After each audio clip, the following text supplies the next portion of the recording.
ಇಬ್ಬರು beautiful girl ಫ್ರೆಂಡ್ಸ್ಗೆ ಸಂಬಂಧ. ಮಧ್ಯೆ ಬಂದ ಹುಡುಗ.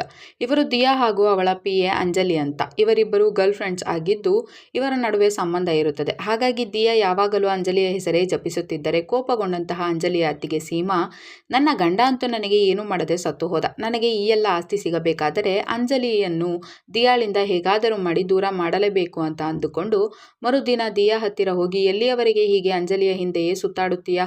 ಒಬ್ಬ ಒಳ್ಳೆ ಹುಡುಗನನ್ನು ನೋಡಿ ಮದುವೆ ಮಾಡಿಕೊ ಅಂತ ದಿಯಾಗೆ ಹೇಳುತ್ತಾಳೆ. ಅವಾಗ ಕೋಪಗೊಂಡ ದಿಯಾ, ನಾನಂತೂ ಇನ್ಮೇಲೆ ಮದುವೆ ಆಗಲ್ಲ. ಅಂಜಲಿ ಸಾಯುವವರೆಗೆ ನನ್ನ ಜೊತೆಯಲ್ಲಿ ಇಲ್ಲೇ ಇರುತ್ತಾಳೆ.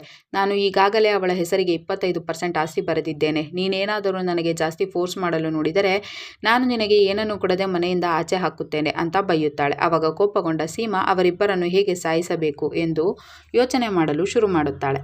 ಅದೇ ಸಮಯಕ್ಕೆ ಅಂಜಲಿ ಹೋಟೆಲ್ನಿಂದ ಬಿರಿಯಾನಿ ತಂದು ಅದನ್ನು ಇಬ್ಬರಿಗೂ ಬಡಿಸುವಂತೆ ಸೀಮಾಗೆ ಹೇಳುತ್ತಾಳೆ. ಅವಾಗ ಖುಷಿಯಾದ ಸೀಮಾ ಅದರಲ್ಲಿ ಪಾಯ್ಸನ್ ಹಾಕಿ ಅವರಿಬ್ಬರಿಗೂ ಊಟಕ್ಕೆ ನೀಡುತ್ತಾಳೆ. ಆದರೆ ಆವಾಗಲೇ ಅಂಜಲಿಯ ಅಣ್ಣನ ಫ್ರೆಂಡ್ ಅಬ್ದುಲ್ ಅಲ್ಲಿಗೆ ಬಂದು ನನಗೂ ಕೊಡಿ ಅಂತ ದಿಯಾಗೆ ಹೇಳಿ ಅದನ್ನು ತಿನ್ನಲು ಕುಳಿತುಕೊಳ್ಳುತ್ತಾನೆ.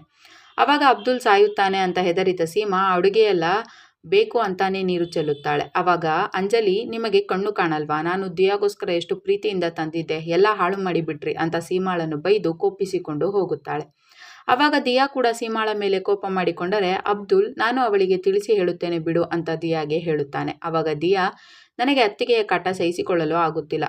ನಾನು ನಿಮ್ಮಿಬ್ಬರ ಮದುವೆ ಖರ್ಚು ನೋಡಿಕೊಳ್ಳಲು ರೆಡಿ ಇದ್ದೇನೆ. ನೀನು ಅವಳನ್ನು ಮದುವೆ ಮಾಡಿಕೊಂಡು ಇಲ್ಲಿಂದ ಕರೆದುಕೊಂಡು ಹೋಗಿಬಿಡು ಅಂತ ಅಬ್ದುಲ್ಗೆ ಹೇಳುತ್ತಾಳೆ. ಅವಾಗ ಅಬ್ದುಲ್, ನಾನು ಅವಳನ್ನು ಮದುವೆಯಾಗಲು ಈಗಲೇ ರೆಡಿ ಇದ್ದೇನೆ. ಆದರೆ ಅವಳು ತನ್ನ ಕನಸೊಂದು ಈಡೇರುವವರೆಗೆ ಮದುವೆಯಾಗುವುದಿಲ್ಲ ಅಂತ ಹಠ ಹಿಡಿದಿದ್ದಾಳೆ ಅಂತ ಹೇಳಿ ಸೀಮಾ ಹತ್ತಿರ ಹೋಗಿ ಮದುವೆಯ ವಿಷಯ ಮಾತನಾಡುತ್ತಾನೆ. ಅವಾಗ ಸೀಮಾ, ದಿಯಾಳ ಎಲ್ಲ ಆಸ್ತಿ ನನ್ನ ಹೆಸರಿಗೆ ಆಗುವವರೆಗೂ ನಾನು ಮದುವೆಯಾಗಲ್ಲ. ಅವರಿಬ್ಬರನ್ನು ಕೊಲ್ಲಲೆಂದೇ ನಾನು ಇವತ್ತು ಆ ಬಿರಿಯಾನಿಯಲ್ಲಿ ವಿಷ ಹಾಕಿದ್ದೆ. ಆದರೆ ನೀನು ನನ್ನ ಎಲ್ಲ ಪ್ಲಾನ್ ಫೇಲ್ ಮಾಡಿಬಿಟ್ಟೆ ಅಂತ ಕೋಪ ಮಾಡಿಕೊಳ್ಳುತ್ತಾಳೆ. ಅವಾಗ ಅಬ್ದುಲ್, ನಾನು ನಿನ್ನ ಕೋಪ ಈಗಲೇ ದೂರ ಮಾಡುತ್ತೇನೆ ಅಂತ ಹೇಳಿ ಅವಳಿಗೆ ಸ್ವರ್ಗ ಸುಖ ತೋರಿಸುತ್ತಾನೆ. ಆಮೇಲೆ 1 ವಾರಗಳ ನಂತರ ದಿಯಾ, ನನಗೆ ನೀನು ಬೇಕು, ನಾನು ನೀನಿಲ್ಲದೆ ಒಂದು ಕ್ಷಣ ಕೂಡ ಬದುಕಿರಲಾರೆ ಅಂತ ಅಂಜಲಿಯನ್ನು ತಬ್ಬಿಕೊಳ್ಳುತ್ತಾನೆ. ಅವಾಗ ಅಲ್ಲಿಗೆ ಬಂದ ಸೀಮಾ 1 ಕಪ್ ಟೀ ಮಾತ್ರ ತಂದಿದ್ದು ದಿಯಾಗಷ್ಟೇ ಕೊಡುತ್ತಾಳೆ. ಅವಾಗ ದಿಯಾ, ಅಂಜಲಿಗೇಕೆ ಟೀ ತಂದಿಲ್ಲ ಅಂತ ಸೀಮಾಳನ್ನು ಕೇಳುತ್ತಾಳೆ. ಅವಾಗ ಸೀಮಾ, ಅವಳಿಗೆ ತಂದುಕೊಡಲು ನಾನು ಅವಳ ಕೆಲಸದವಳಲ್ಲ ಅಂತ ಹೇಳುತ್ತಾಳೆ. ಅವಾಗ ದಿಯಾ, ನೀನೇನಾದರೂ ಅಂಜಲಿಗೆ ಎದುರು ಮಾತನಾಡಿದರೆ ನಾನು ನಿನ್ನ ಕತ್ತು ಹಿಡಿದು ಆಚೆ ಹಾಕುತ್ತೇನೆ ಅಂತ ಸೀಮಾಳನ್ನು ಬೈದು ತನ್ನ ಟೀ ಅಂಜಲಿಗೆ ಕೊಡುತ್ತಾಳೆ. ಅವಾಗ ಸೀಮಾ ಮತ್ತೆ ಕೋಪ ಮಾಡಿಕೊಂಡು ಹೋದರೆ ಅಬ್ದುಲ್ ಅವಳ ಹತ್ತಿರ ಹೋಗಿ, ನೀನು ಮೊದಲು ಕೂಲಾಗಿರು, ನಾನು ನಿನಗಾಗಿ ಜೀವ ಬೇಕಾದರೂ ಕೊಡುತ್ತೇನೆ ಅಂತ ಹೇಳುತ್ತಾನೆ. ಅವಾಗ ಸೀಮಾ, ಹಾಗಾದರೆ ಅವರಿಬ್ಬರನ್ನು ಕೊಲ್ಲಲು ನೀನು ನನಗೆ ಸಾಥ್ ಕೊಡುತ್ತೀಯಾ ಅಂತ ಕೇಳುತ್ತಾಳೆ. ಅವಾಗ ಅಬ್ದುಲ್, ನಿನಗೆ ತಲೆ ಸರಿ ಇಲ್ಲವೇ ಅಂತ ಕೇಳುತ್ತಾನೆ. ಅವಾಗ ಸೀಮಾ, ನಿನ್ನ ಕೈಯಿಂದ ಏನೂ ಆಗುವುದಿಲ್ಲ ಬಿಡು ಅಂತ ಬೈಯುತ್ತಾಳೆ. ಅವಾಗ ಅಬ್ದುಲ್, ವಿಧಿ ಇಲ್ಲದೆ ನಾನು ನೀನು ಹೇಳಿದ ಹಾಗೆ ಕೇಳುತ್ತೇನೆ, ಈಗ ಏನು ಮಾಡುವುದು ಹೇಳು ಅಂತ ಕೇಳುತ್ತಾನೆ. ಅವಾಗ ಸೀಮಾ ಅವನಿಗೆ ತನ್ನ ಪ್ಲಾನ್ ಹೇಳಿ 2 ದಿನ ಅಬ್ದುಲ್ ಮನೆಯಲ್ಲಿಯೇ ಉಳಿದು ಮರುದಿನ ನೈಟ್ ಅವರಿಬ್ಬರು ಅಂಜಲಿ ಹಾಗೂ ದಿಯಾಳನ್ನು ಕೊಲ್ಲಲು ಅವರ ಮನೆಗೆ ಬರುತ್ತಾರೆ. ಅವಾಗ ಅಲ್ಲಿ ದಿಯಾಳ ಫ್ರೆಂಡ್ ಕರಣ್ ಮೊದಲೇ ಇದ್ದು ತನಗೆ ತುಂಬಾ ತಲೆನೋಯುತ್ತಿದೆ, ಔಷಧಿ ಕೊಡು ಅಂತ ಕೇಳುತ್ತಾ ದಿಯಾಳ ರೂಮ್ಗೆ ಬಂದರೆ ಹೆದರಿದ ಅವರಿಬ್ಬರು ಅಲ್ಲೇ ಬಚ್ಚಿಟ್ಟುಕೊಳ್ಳುತ್ತಾರೆ. ಅವಾಗ ಅಂಜಲಿ ಕರಣ್ಗೆ ಮಾತ್ರೆಗಳನ್ನು ಕೊಟ್ಟು ತೆಗೆದುಕೊಳ್ಳುವಂತೆ ಹೇಳಿ ವಾಪಸ್ ಹೋಗಿ ಮಲಗಿದರೆ ಇವರಿಬ್ಬರು ಅಲ್ಲಿಂದ ಪಾರಾಗಿ ಓಡಿ ಹೋಗುತ್ತಾರೆ. ಮರುದಿನ ಅಬ್ದುಲ್ ನೈಟಲ್ಲಿರುವ ವ್ಯಕ್ತಿ ಯಾರು ಅಂತ ನನಗೆ ಗೊತ್ತೇ ಆಗಲಿಲ್ಲ ಅಂತ ಸೀಮಾಗೆ ಹೇಳುತ್ತಾನೆ. ಅವಾಗ ಸೀಮಾ, ಅವನು ಯಾರು ಅಂತ ನನಗೂ ಕೂಡ ಗೊತ್ತಿಲ್ಲ, ನಾಳೆ ಮನೆಗೆ ಹೋಗಿ ತಿಳಿದುಕೊಳ್ಳುತ್ತೇನೆ ಅಂತ ಹೇಳುತ್ತಾನೆ. ಇನ್ನು ಈ ಕಡೆ ಅಂಜಲಿ ಡ್ರೆಸ್ ಚೇಂಜ್ ಮಾಡುತ್ತಿದ್ದರೆ ಕರಣ್ ಅವಳನ್ನು ಕದ್ದು ನೋಡಲು ಶುರು ಮಾಡುತ್ತಾನೆ.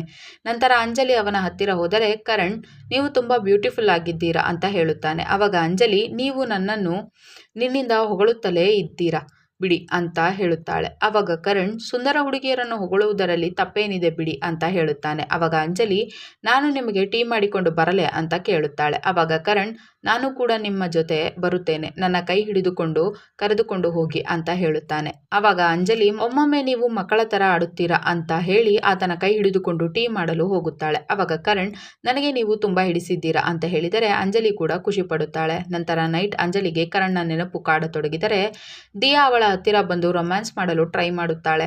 ಅವಾಗ ಅಂಜಲಿ, ಈಗ ನನಗೆ ತುಂಬಾ ನಿದ್ರೆ ಬರುತ್ತಿದೆ ಅಂತ ಅವಳನ್ನು ಇಗ್ನೋರ್ ಮಾಡುತ್ತಾಳೆ. ಅವಾಗ ದಿಯಾ, ನೀನು ನನ್ನ ಮೂಡೆಲ್ಲ ಹಾಳು ಮಾಡಿಬಿಟ್ಟೆ ಅಂತ ಹೇಳಿ ಮಲಗುತ್ತಾಳೆ. ನಂತರ ಅಂಜಲಿ ಕರಣ್ನ ರೂಮ್ಗೆ ಹೋಗಿ, ನೀವು ತುಂಬಾ ಒಳ್ಳೆಯವರಿದ್ದೀರಾ ಅಂತ ಆತನನ್ನು ಟಚ್ ಮಾಡುತ್ತಾಳೆ. ಅವಾಗ ಕರಣ್ ಎಚ್ಚರಗೊಂಡರೆ ಅಂಜಲಿ, ನೀವಿನ್ನೂ ಮಲಗಿಲ್ವಾ ಅಂತ ಕೇಳುತ್ತಾಳೆ. ಅವಾಗ ಕರಣ್, ನಾನು ನಿನ್ನ ಬಗ್ಗೆ ಯೋಚನೆ ಮಾಡುತ್ತಿದ್ದೆ, ನಿನಗೂ ಕೂಡ ನನ್ನ ನೆನಪು ಬರುತ್ತಿತ್ತು ತಾನೆ ಅಂತ ಕೇಳುತ್ತಾನೆ. ಅವಾಗ ಅಂಜಲಿ ಹೌದು ಅಂತ ಹೇಳಿದರೆ ಖುಷಿಯಾದ ಕರಣ್ ಅವಳ ಜೊತೆ ಸ್ವರ್ಗ ಸುಖ ಕಾಣಲು ಶುರು ಮಾಡುತ್ತಾನೆ. ಅವಾಗ ಎಚ್ಚರಗೊಂಡ ಕೋಪಗೊಂಡ ದಿಯಾ ಅಂಜಲಿಯನ್ನು ಹುಡುಕುತ್ತಾ ಹೊರಗಡೆ ಬಂದು ಕೂಗಾಡಲು ಶುರು ಮಾಡುತ್ತಾಳೆ. ಅವಾಗ ಅಂಜಲಿ ಕರಣ್ನ ರೂಮಿನಿಂದ ಹೊರಗಡೆ ಬಂದರೆ ಶಾಕ್ ಆದಂತಹ ದಿಯಾ, ನೀನು ಈ ಟೈಮ್ನಲ್ಲಿ ಇಲ್ಲೇನು ಮಾಡುತ್ತಿದ್ದೀಯಾ ಅಂತ ಕೇಳುತ್ತಾಳೆ. ಅವಾಗ ಅಂಜಲಿ, ಕರಣ್ ಅವರಿಗೆ ಮತ್ತೆ ತಲೆನೋವು ಜಾಸ್ತಿ ಆಗಿತ್ತು, ಹಾಗಾಗಿ ಬಂದಿದ್ದೆ ಅಂತ ಹೇಳುತ್ತಾಳೆ. ಅವಾಗ ದಿಯಾ, ನೀನು ಈ ತರ ಮತ್ತೊಮ್ಮೆ ನನ್ನನ್ನು ಒಬ್ಬಂಟಿಯಾಗಿ ಬಿಟ್ಟು ಹೋಗಬೇಡ ಅಂತ ಹೇಳಿ ತಪ್ಪಿಕೊಳ್ಳುತ್ತಾಳೆ.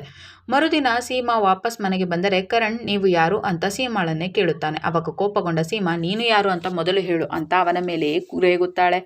ಅವಾಗ ದಿಯಾ, ಇವನು ನನ್ನ ಕಾಲೇಜ್ ಫ್ರೆಂಡ್ ಕರಣ್, ಇವನಿಗೆ ಈಗ ತಾನೇ ಇಲ್ಲಿ ಜಾಬ್ ಸಿಕ್ಕಿದೆ, ಹಾಗಾಗಿ ನಾನೇ ಇವನಿಗೆ ಇಲ್ಲಿ ಇರುವಂತೆ ಹೇಳಿದ್ದೇನೆ ಅಂತ ಸೀಮಾಗೆ ಹೇಳಿ ತಮಗೆ ಟೀ ತಂದು ಕೊಡುವಂತೆ ಆರ್ಡರ್ ಮಾಡುತ್ತಾಳೆ. ನಂತರ ಮರುದಿನ ನೈಟ್ ದಿಯಾ ಸಣ್ಣದೊಂದು ಪಾರ್ಟಿ ಇಟ್ಟುಕೊಂಡಿದ್ದು ಮ್ಯೂಸಿಕ್ ಹಾಕಿ ಅಂಜಲಿಯ ಜೊತೆ ಕುಣಿಯಲು ಶುರು ಮಾಡುತ್ತಾಳೆ. ಅವಾಗ ಅವರಿಬ್ಬರ ಮಧ್ಯೆ ಬಂದಂತಹ ಕರಣ್ ದಿಯಾಳನ್ನು ದೂರ ತಳ್ಳಿ ಅಂಜಲಿಯ ಜೊತೆ ಕುಣಿಯಲು ಶುರು ಮಾಡಿದರೆ ಅವಾಗ ಅದು ದಿಯಾಗೆ ಹಿಡಿಸುವುದಿಲ್ಲ.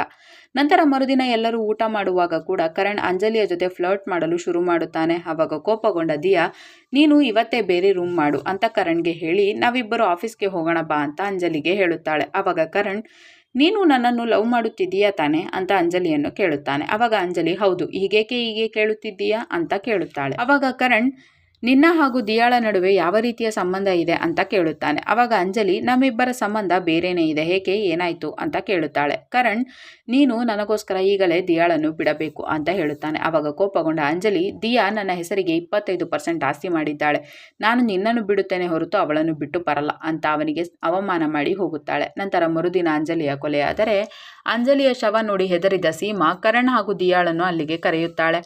ಅವಾಗ ದಿಯಾ ತುಂಬ ದುಃಖಪಟ್ಟರೆ ಪೊಲೀಸರು ಅಲ್ಲಿಗೆ ಬಂದು ಅಂಜಲಿಗೆ ಯಾರಾದರೂ ಶತ್ರುಗಳು ಇದ್ದಾರಾ ಅಂತ ದಿಯಾಳನ್ನು ಕೇಳುತ್ತಾರೆ. ಅವಾಗ ದಿಯಾ ಇಲ್ಲ ಅಂತ ಹೇಳಿದರೆ ಪೊಲೀಸರು ಎವಿಡೆನ್ಸ್ಗಾಗಿ ಅಲ್ಲೇ ಅಕ್ಕಪಕ್ಕದಲ್ಲಿ ಸರ್ಚ್ ಮಾಡಲು ಶುರು ಮಾಡುತ್ತಾರೆ. ಅವಾಗ ಅವರಿಗೆ ಅಲ್ಲಿ ಒಂದು ಫೋನ್ ಸಿಕ್ಕರೆ ಪೊಲೀಸರು ಅದರ ಡೀಟೇಲ್ಸ್ ಪಡೆಯಲು ವಾಪಸ್ ಹೋಗುತ್ತಾರೆ. ಅವಾಗ ದಿಯಾ ತುಂಬ ದುಃಖ ಪಡುತ್ತಿದ್ದರೆ ಎಲ್ಲರೂ ಅವಳಿಗೆ ಸಮಾಧಾನ ಮಾಡಲು ನೋಡುತ್ತಾರೆ. ನಂತರ ವಾಪಸ್ ಬಂದಂತಹ ಪೊಲೀಸರು ತಮ್ಮ ಜೊತೆ ವಿಜಯ್ ಎಂಬ ಯುವಕನನ್ನು ಕರೆತಂದಿದ್ದು ನಿಜ ಏನು ಹೇಳು ಅಂತ ಎಲ್ಲರ ಮುಂದೆ ಕೇಳುತ್ತಾರೆ. ಅವಾಗ ವಿಜಯ್, ಅಬ್ದುಲ್ ಅವರು ಅಂಜಲಿ ಅವರನ್ನು ಕೊಲ್ಲಲು ನನಗೆ ಸುಪಾರಿ ಕೊಟ್ಟಿದ್ದರು, ಹಾಗಾಗಿ ನಾನು ಅಂಜಲಿ ಅವರನ್ನು ಕೊಲ್ಲಲು ಇಲ್ಲಿಗೆ ಬಂದಾಗ ದಿಯಾ ಅವರೇ ಅಂಜಲಿಯನ್ನು ಕೊಲ್ಲುತ್ತಿದ್ದರು. ಆವಾಗ ನಾನು ಅದೆಲ್ಲವನ್ನು ರೆಕಾರ್ಡ್ ಮಾಡಿಕೊಂಡು ವಾಪಸ್ ಓಡಿ ಹೋಗುವಾಗ ನನ್ನ ಫೋನ್ ಇಲ್ಲೇ ಬಿದ್ದು ಬಿಟ್ಟಿತು ಅಂತ ಪೊಲೀಸರಿಗೆ ಹೇಳುತ್ತಾನೆ. ಆವಾಗ ಪೊಲೀಸರು ಅಂಜಲಿಯನ್ನು ಏಕೆ ಕೊಲೆ ಮಾಡಿದ್ರಿ ಅಂತ ದಿಯಾಳನ್ನು ಕೇಳುತ್ತಾರೆ. ಆವಾಗ ದಿಯಾ, ನಾನು ಅಂಜಲಿಯನ್ನು ತುಂಬ ಪ್ರೀತಿಸುತ್ತಿದ್ದೆ, ಆದರೆ ಅವಳು ನನಗೇನೆ ಮೋಸ ಮಾಡಿಬಿಟ್ಟಳು. ಒಂದು ದಿನ ಕರಣ್ ಹಾಗೂ ಅಂಜಲಿ ಇಬ್ಬರು ಸೇರಿದಾಗ ನಾನು ಅವರನ್ನು ನೋಡಿಬಿಟ್ಟಿದ್ದೆ, ಹಾಗಾಗಿ ನಾನು ಅಂಜಲಿಯನ್ನು ಕೊಲೆ ಮಾಡಿಬಿಟ್ಟೆ ಅಂತ ಪೊಲೀಸರಿಗೆ ಹೇಳುತ್ತಾಳೆ. ಕೊನೆಗೆ ಪೊಲೀಸರು ದಿಯಾ, ಸೀಮಾ ಹಾಗೂ ಅಬ್ದುಲ್ 3 ಜನರನ್ನು ಅರೆಸ್ಟ್ ಮಾಡುತ್ತಾರೆ. ಕತೆ ಇಲ್ಲಿಗೆ ಮುಗಿಯುತ್ತದೆ. ಈ ವಿಡಿಯೋವನ್ನು ಪೂರ್ತಿ ನೋಡಲು ಶಿಮಾರು ಎಂಬ ಯೂಟ್ಯೂಬ್ ಚಾನೆಲ್ನಲ್ಲಿ ಪ್ಯಾಸಿ ಬಾಬಿ ಎಂದು ಹುಡುಕಿ ನೋಡಬಹುದು.